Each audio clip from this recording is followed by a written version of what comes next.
This week on Old Souls Travel, we're excited to tell you all about one of our favorite cities in one of our favorite countries. There's a little something for everyone, and you will definitely love getting lost in this city, eating the yummy foods, and enjoying all the rich history and wonderful architecture. Bienvenido a Granada.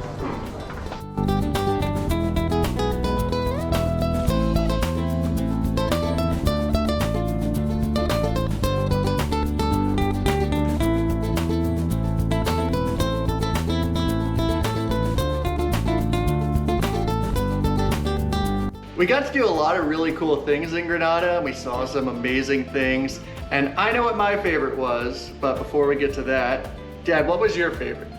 Well, my favorite thing is almost always the same when I'm at a new city, especially if it's an ancient city.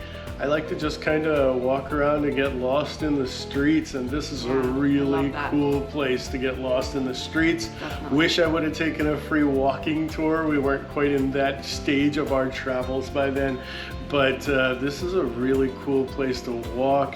It feels small and kind of quaint and cozy, but it has 300,000 people, and it's just amazing. Yeah, I agree. It really is incredible. I really liked walking past all those churches. There's the Basilica de San Juan de Dios, and that we unfortunately couldn't go into, but it looked amazing. It's really cool dome design, and it's an 18th century Baroque style building. It looked really amazing.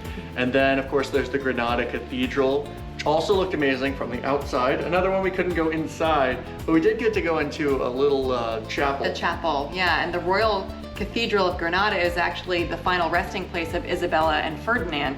You remember us talking about them before. They're pretty infamous, and they did so much for Spain. So for them to be in that chapel or that cathedral as their final resting place was really significant, and of course means that it's filled to the brim with art, and it's just absolutely gorgeous. And gold and marble. Gold, marble, all Beautiful. kinds of things, yeah. You can't film in there though. No, they won't let you film. Yeah.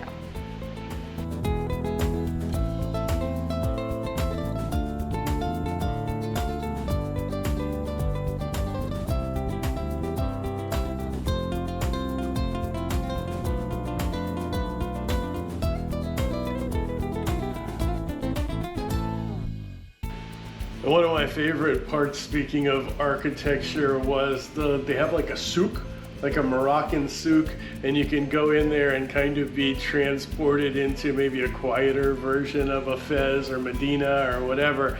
But there was a lot of good shopping there, a lot of good window shopping, and it was quite the experience. Yeah, that was pretty awesome. I liked all the little shops.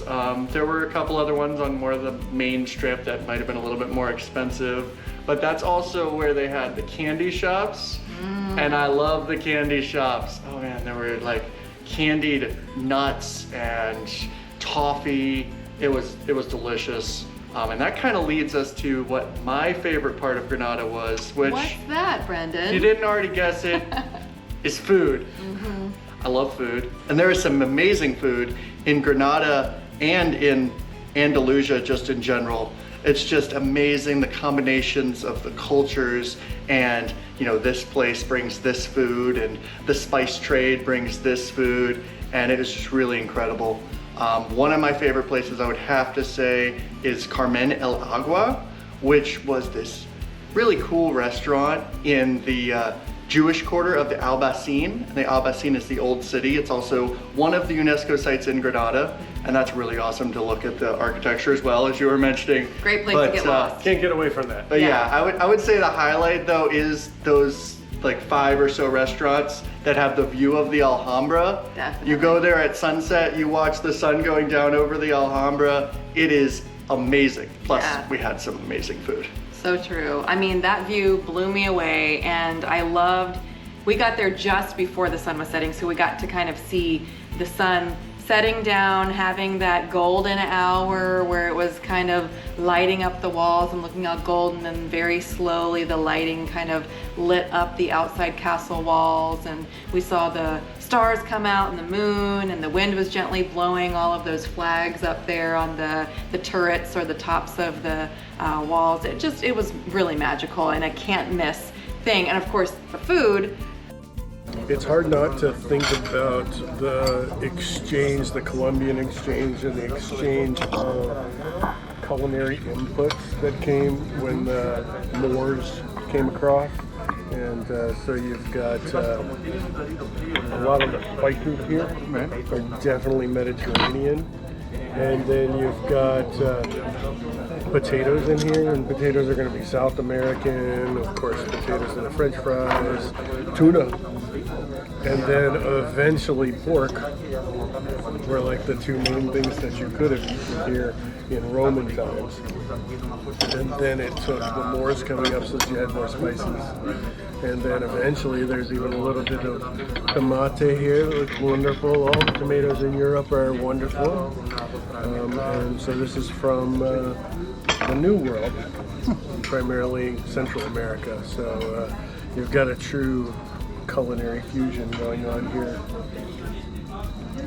Well, I'm enjoying it. yeah. Thank you, Moors, because this meal is to die for. We want more. More and More. Food It's was really great. delicious, so that helped too. Yeah, they did like this on fire soup thing, and we had probably one of the best Argentinian steaks I've had in quite a while. It was really And good. Yeah. There was this really cool tuna thing that Brendan didn't love completely, and it had like a layer of fat on it, which was kind of interesting. But the food was great, and it was still relatively early for food, so it wasn't crowded. We had the view to ourselves, and that was wonderful. And great service. Absolutely. And we loved eating with the view of the Alhambra in the background. But our night was just getting started, and in a place like Granada or anywhere in Andalusia, you have to do one thing after the sun sets. And what is that? Tapas! You have to tapear. You have to go out and you have to have some drinks and have some little small plates, which is what tapas means. It means small plates. And it is renowned for tapas in the region of Spain called Andalusia, but Granada especially. So we're walking up to one of the tapas bars that was suggested to us from our Airbnb host, Christoph, and he seemed to absolutely love this place. So we're looking forward to trying it, and we're gonna stop at a couple other really popular ones afterwards. So it's gonna be a nice long night of drinking and eating, which is two of the things that we absolutely love to do. Hell yeah. Everywhere you go, you order a drink, you get food. It's like win, win, win, win everywhere you go, and each bar has its own specialty. You could actually do a dinner with just what they're giving. Totally. And it's got a lot of its own cool history too. And there's a bunch of them, but I know we have one favorite, especially Brendan Ooh, loves we have the a story. favorite folklore. Yeah, so there's a lot of interesting stories about where tapas originated. One of the most popular ones is that there was this king, and I want to say it's like the 13th century, and he got a drink and then went outside, and there was a bunch of bugs out, and so he asked the guy at the bar for a piece of ham to put over his drink. On top of his drink. On top of Ingenuitive. his drink. On top of. So that the flies Love it. wouldn't get to it. And apparently he went in there and he's like, hey, this goes really well together. You should be giving this to everyone. Yeah, I like it. I Right, agree. plus if you're drinking, you probably should be eating, and mostly other stories have to do with that. But one thing is for sure, in Granada, tapas are free. In a lot of Andalusia, they charge for tapas, so that is something that you could do, and you could eat and drink your fill, and we suggest it wholeheartedly. Three Absolutely. thumbs way. And after our food coma wore off from the night before, where we stayed up till like 1 drinking and eating, we eventually got hungry around lunchtime. So we did what we normally do. We'll go on TripAdvisor and look and see what's cheap, what's got good reviews, and we found this really cool place. Yeah, number one tip for a new city is find the place that says it has authentic food, $1 sign, and the highest rating, and you will almost never go wrong. And I know Victoria also had a really cool tip about that restaurant. So I have a small tip for you. When you're traveling in a foreign country and you find yourself hungry, as I'm sure you will do more often than you think, don't be afraid to try something that's new or that maybe doesn't have the ambiance that all of the tourist places have on the main strip. We found this amazing restaurant. It's just off of the main street by maybe, I don't know, half of a block, and it is delicious. It's got all kinds of amazing Moroccan items and really, really great prices. It's not much to look at, and most certainly the outdoor look is not much either. We've got a view of some dumpsters as well as a couple of old buildings, but you know what? It doesn't really matter because the food is amazing, the people are really friendly, and I think you absolutely need to try it. Now we've heard what my favorite is, and we know what Dad's favorite is, but Victoria, we have not heard what your favorite is. Well, my favorite is clearly something that you cannot miss, and I think it's the favorite of almost everybody who visits Granada, the Alhambra. That's why it was on my bucket list. You can't go to Granada and not go to the Alhambra, and it's vast. I mean, it is a huge complex. There's so much to see.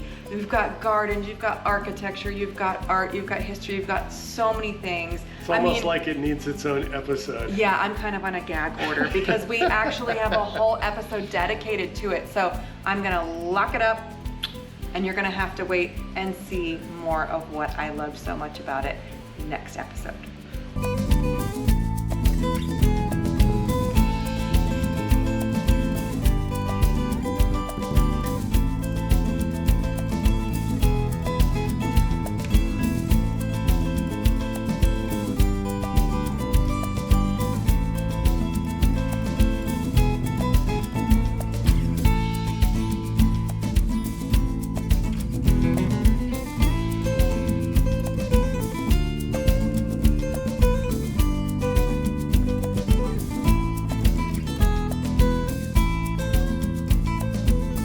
And we also missed a few things. And so one thing that I noticed about Europe is you try to plan it with like 3 days to see everything, which Not enough. usually is enough No. in America. It's not enough. But it's not enough in a lot of these ancient cities. And there we missed some really amazing things. The tours we were telling you about in the churches.